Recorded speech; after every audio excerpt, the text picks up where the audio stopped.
In news just coming in, it's been 14 days since the deadly terror attack in Jammu and Kashmir's Pahalgam.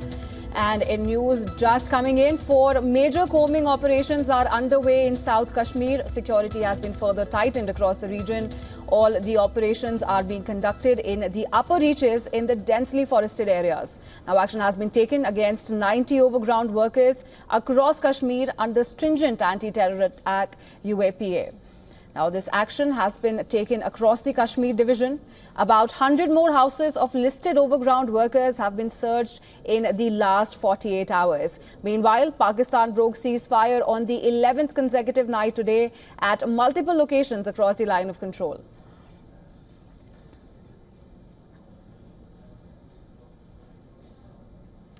And for more on this, we are being joined by our special correspondent Idris Loan on the phone line. Idris, what can you tell us about the situation as it's developing? Well, yes, if we talk about the combing operations in the Kashmir division, there are 4 main combing operations which are being carried out by the Jammu and Kashmir Police, Indian Army and paramilitary forces in the south of Kashmir, mostly in the Anantnag district, very close to the Pahalgam Baisaran, where the attack had taken place. We've seen around 90 over-the-ground workers have been booked under Public Safety Act and UAPA in the last few days. We've seen hundreds of houses also being raided by security agencies, especially of those who could be possibly the over-the-ground workers and could have some connection with the Pahalgam attack. We've been told by our sources in the security that around 15 over-the-ground workers were in constant touch with the terrorists who carried out the Pahalgam attack, and they were helping them with all the logistics, as well as recce's were done of the Baisaran before carrying out the attack. On the other hand, we're also seeing a line of control and international border volatile as well. 11th consecutive night when Pakistani army broke ceasefire yet again, not only at one place, but many places, multiple places in a northern part of Kashmir, in Baramulla and Kupwara, as well as in various places, at least 4 places in the Jammu's line of control. We've earlier also seen how Pakistan army has broken ceasefire at the international border too. So basically, it seems that Pakistan army is a little bit tense at the moment because they are expecting that India would militarily retaliate to the Pahalgam attack. But that's one of the reasons we've seen that they've been violating ceasefire at multiple locations. Let me tell you, after the ceasefire agreement, which was renewed in 2021 Feb, after that we've seen a lull in fighting. We've seen that both the countries adhering to the ceasefire agreement, while as after the Pahalgam attack, every single day from the last 11 days, there's been continuous fighting coming in. Indian Army retaliating, also on high alert across the line of control as well as international border. We've also seen Punjab as well as other states like Rajasthan and Gujarat being put on high alert, especially the bordering areas.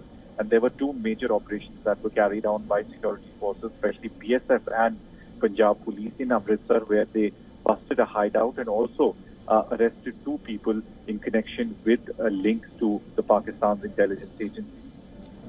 Right, Idris, and from what we know, one of the overground workers that was arrested and was taken to the site to recreate the scene has allegedly drowned in the river. What do we know about that? Is there more on that front coming in?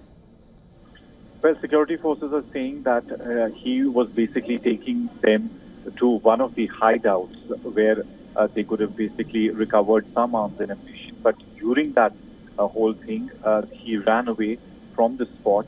And there was this water body which was in front of him, and that is where he jumped into.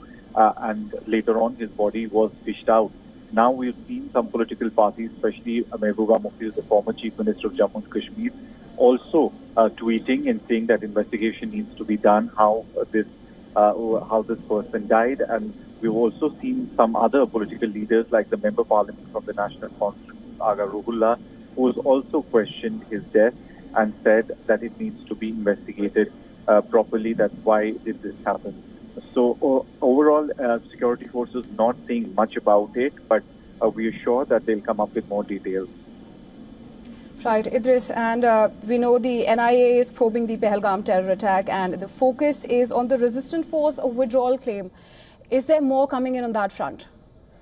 Well, we've been told by our sources that the DG NIA, who was in Jammu and Kashmir, especially he was in Kashmir, he went to Baisaran took a stock of the investigation, and then later on came to Srinagar, where he met with the top officials of the Indian Army, Jammu and Kashmir Police, as well as paramilitary forces.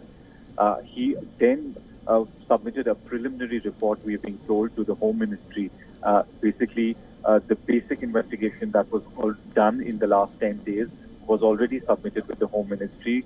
We've been told that it was the eyewitnesses as well as the videos they basically got from different agencies, including the videographer who was detained, and his all footage was basically taken by the investigative agency for the evidence of what exactly had transpired at the time of the Pahalgam attack. So preliminary report submitted, more investigation on, as we have seen that a lot of over-the-ground workers have been picked up all across Jammu and Kashmir. They've been questioned, a lot of them still detained, and investigative agencies, they're very close to basically find out who the terrorists were behind the attack, and also the combing operations that are going on. At one of the places, there was a brief gunfire also where they had come in very close to the terrorist group. But after that, we've seen lull in the firing, but the combing operation still continuing. Right. Thank you so much, Idris, for bringing us that report and getting us and our viewers up to speed about the latest developments.